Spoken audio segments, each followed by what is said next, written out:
Widely known and a favorite of many, the Class 01 Pacifics are probably Germany's most iconic steam locomotives, often praised for their performance and reliability, but their genesis was not nearly as straightforward. To trace their beginnings, we have to go back to some turbulent and difficult years. The German Empire had shattered as a result of its own war, the economy hit rock bottom, and the remnants of the country were in constant turmoil. The railways were hit particularly hard, as in addition to war losses, large numbers of the modern rolling stock had to be given up as part of reparations. And the handing over of the once proud state railways into the government hands of the just formed Weimar Republic seemed to be the only viable way forward, leading in 1920 to the formation of the Deutsche Reichsbahn, the national railway of Germany. Initially, the Reichsbahn continued production of proven state railway designs, but the almost 300 different locomotive classes inherited made it clear that newly drawn standard locomotives were needed. And while the first standard type to be delivered should become a Pacific for express duties, it was not yet the time for a shiny high-performance locomotive. Something rugged to get the job done was needed instead. In total, 20 prototypes were built in 1925 and 26, equally split to two different designs, the Class 01, a traditional two-cylinder machine, and the Class 02, a four-cylinder compound variant of the same basic design. Many of the former state railways had already gathered positive experiences with four-cylinder compound machines. As such, it was expected for the Class 02 to perform significantly better, and as such be the default express locomotive, while the simpler and cheaper Class 01 should only be used for less demanding train services. But early on, the Bavarian locomotive builder Maffei, best known for their famous S36 four-cylinder compound machines, and as such very experienced in this field, expressed a clear warning about the final design by the Standardization Office. The steam engine of the Class 02 is badly laid out, with many measurements being too small for the locomotive's intended power output. Therefore, the Class 02's performance will suffer and be significantly inferior compared to the Class 01. And this warning should become reality very soon. During extensive trials, the Class 02 showed a better performance at low speeds, but exceeding 80 km per hour, its power output fell significantly behind the Class 01, thus requiring more steam for the same duties, increasing coal consumption, adding to the already higher operational cost due to the more complex design. But rather than admitting the need of a redesign according to Maffei's suggestions, the four-cylinder compound design was deemed a failure altogether. The Class 01, on the other hand, could shine with a low fuel consumption, low maintenance cost, and overall good performance, at the time deemed more important than the high-end performance only a well-laid-out four-cylinder compound machine could deliver. No more Class 02 locomotives would be ordered, and the 10 prototypes were rebuilt and renumbered to Class 01 specifications starting in 1937. In 1927, the first serial machines of the Class 01 were delivered, but not without a plethora of modifications, of which I'm only going to mention the most obvious ones.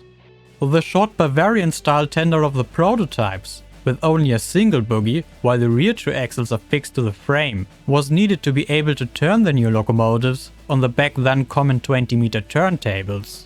But as by 1927 the most important depots had received larger 23-meter turntables, longer bogie tenders could be used, increasing the water capacity from 30 to 32 cubic meters. The coal capacity of 10 tons remained unchanged. Furthermore, the cabs were shortened, the frame towards the front lengthened, and according to the new paint scheme from 1926, the serial machines were painted in the iconic deep black and fire red, while the prototypes had initially been painted in the Prussian colors brown-green and red-brown. The prototypes later also received the new paint scheme and the larger tenders, as well as the in 1929 introduced larger smoke deflectors, due to frequent complaints from crews about poor visibility. From 1934 onwards, the diameter of the leading axles of new builds was increased from 850 mm to a full meter, and the brake system strengthened, allowing the top speed to be raised from 120 km per hour to 130. And in 1939, many of their tenders were exchanged for even larger ones, increasing the water capacity by 2 further cubic meters. Contrary to the Reichsbahn's intention, the acquisition of the new standards was slow, not least due to the Great Depression. It took until 1938 for the 221 serial machines to be built, before being superseded by the Class R1.10. But for an express locomotive, this is still a respectable number, and thus, after World War II, the Class R1 would still be the backbone of express passenger services, both in East and West Germany, until electric and diesel locomotives took over for good. West Germany concluded the regular service in 1973, East Germany not before 1981. But with a large number of preserved machines, including multiple in operational condition, their story is far from over. What a year! 2024 saw 26 new videos on this channel, countless new and updated models and liveries, of which the reworked version of the Class R1 is surely my personal highlight. Which one is yours? Please let me know. But in the big picture, I learned a lot more about 3D modeling as well as video making, and my channel saw a growth I never could have dreamed of. 1st of January, I had a mere 41 subscribers.